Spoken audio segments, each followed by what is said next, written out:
दिल के फफूले जल उठे सीने के दाग से, इस घर को आग लग गई घर के चराग से। तो लोकसभा चुनाव में 80 सीट जीतने का ख्वाब देख रही बीजेपी को यूपी में जोरदार झटका लगा है। कहा जा रहा है कि कार्यकर्ताओं की बेरुखी के चलते बीजेपी को उत्तर प्रदेश में करारी हार का सामना करना पड़ा। अब कार्यकर्ताओं की नाराजगी पर पहली बार सीएम योगी आदित्यनाथ ने एक बड़ा बयान दिया है, जिसके कई मायने निकाले जा रहे हैं। नमस्कार, मैं हूं संजीव चौहान और हमारी इस खास पेशकश में आप सबका स्वागत है। तो सीएम योगी को अपने बीजेपी कार्यकर्ताओं के बारे में बात करते हुए आपने शायद ही कभी सुना हो, लेकिन वक्त और हालात सब कुछ बदल देते हैं। अब सीएम योगी को बीजेपी कार्यकर्ताओं के बारे में बात करनी पड़ रही है। दरअसल बीजेपी प्रदेश कार्य समिति के कार्यक्रम में सीएम योगी आदित्यनाथ ने कहा कि बीजेपी के कार्यकर्ताओं को बैकफुट पर आने की जरूरत नहीं है। विपक्ष उछल कूद मचा रहा है, लेकिन चुनाव में बीजेपी के कार्यकर्ता सेवा को संगठन मानते हुए जुटे रहे। उन्होंने ये भी कहा कि 10 सीटों पर होने वाले उपचुनाव में पार्टी जीतेगी और 2027 का विधानसभा चुनाव भी पार्टी ही जीतेगी।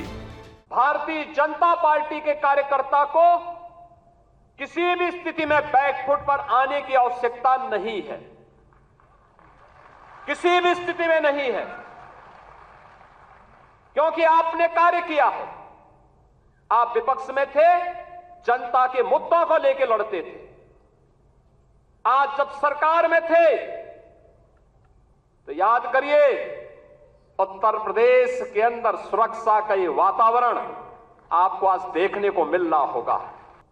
विधि का शासन कैसे होना चाहिए, सुशासन कैसे होना चाहिए, यह भारतीय जनता पार्टी की सरकारों ने देश के अंदर करके दिखाया है। तो सीएम योगी आमतौर पर कार्यकर्ताओं के लिए मन से कुछ कहें, ऐसा अमूमन होता नहीं है। अब लखनऊ में योगी कार्यकर्ताओं से बैकफुट पर ना आने के लिए कह रहे हैं, तो इसका क्या मतलब निकाला जाए कि क्या वाकई कार्यकर्ता अभी बैकफुट पर हैं? जानकार कहते हैं कि बीजेपी के कार्यकर्ता के बैकफुट पर होने की कई वजह है। यह भी कहा जा रहा है कि 2017 से उत्तर प्रदेश में बीजेपी की सरकार जरूर है, लेकिन कार्यकर्ताओं की कहीं सुनवाई नहीं होती। वहीं अखिलेश यादव के कार्यकाल में सपा कार्यकर्ताओं की थाने से लेकर कलेक्ट्रेट तक तूती बोला करती थी। बीजेपी का कार्यकर्ता जब अपनी सरकार और सपा बसपा की सरकार से तुलना करता है तो वो अपने आप को बैकफुट पर पाता है।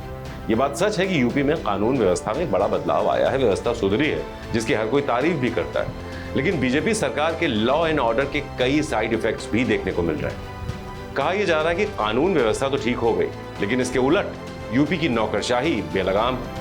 यानी सरकारी अधिकारी ना तो पार्टी के पदाधिकारियों की सुनते हैं, ना ही कार्यकर्ताओं को तवज्जो देते हैं। कहा जा रहा है कि एक आम कार्यकर्ता दूर पार्टी के सांसद और विधायकों की बात भी अधिकारी कर्मचारी नहीं सुनते हैं। जब जनप्रतिनिधि अपनी पार्टी के कार्यकर्ता के किसी काम के लिए फोन करते हैं तो अधिकारी अनसुना कर देते हैं। यही वजह है कि बीजेपी कार्यकर्ताओं ने 2024 में जमीन पर उस तरह से मेहनत नहीं की जो बीते कई चुनावों में पार्टी के लिए वो करते रहे। लिहाजा पार्टी महज 33 सीटें ही जीत पाई।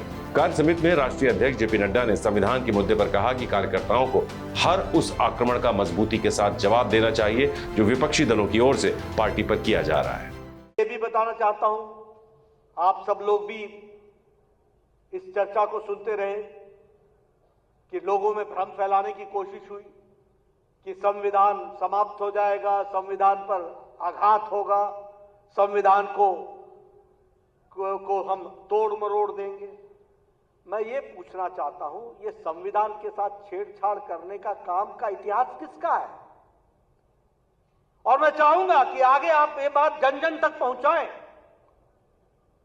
कौन सी ऐसी पार्टी है जिसको इलाहाबाद हाई कोर्ट ने एक बार कह दिया कि प्रधानमंत्री का चुनाव गलत है और गलत के साथ साथ उनको प्रधानमंत्री के पद पर रहना नहीं चाहिए, तो वो संविधान बदल देते हैं, वो इमरजेंसी लगा देते हैं और वो संविधान के साथ साथ संविधान की हत्या भी करते हैं और प्रजातंत्र की भी हत्या करते हैं। इस तरीके की पार्टी है जो संविधान के रक्षक बनकर के आजकल।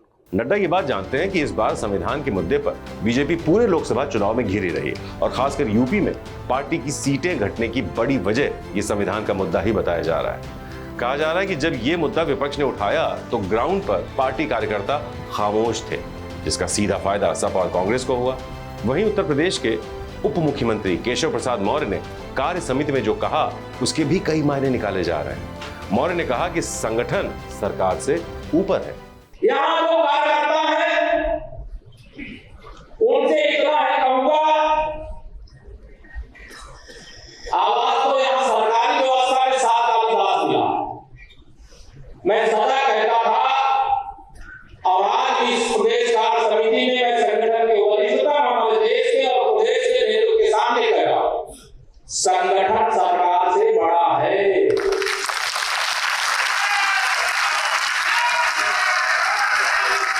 संगठन से बड़ा कोई नहीं होता है। संगठन सरकार से बड़ा है, बड़ा था, बड़ा रहेगा।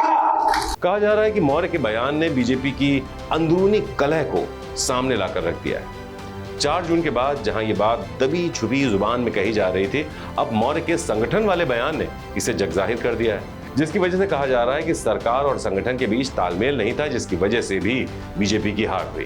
खैर, जब हम सबके बयानों का विश्लेषण कर ही रहे हैं तो भला भूपेंद्र चौधरी की बात कैसे ना?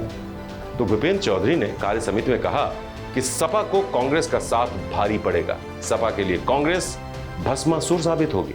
अखिलेश यादव जी, मैं आपको सावधान कर रहा हूं कि कांग्रेस भस्मासुर है और बहुत ही जल्दी आपको ठिकाने लगाने का काम करेगी। कांग्रेस की नजर में आपके मुस्लिम वोट पर है।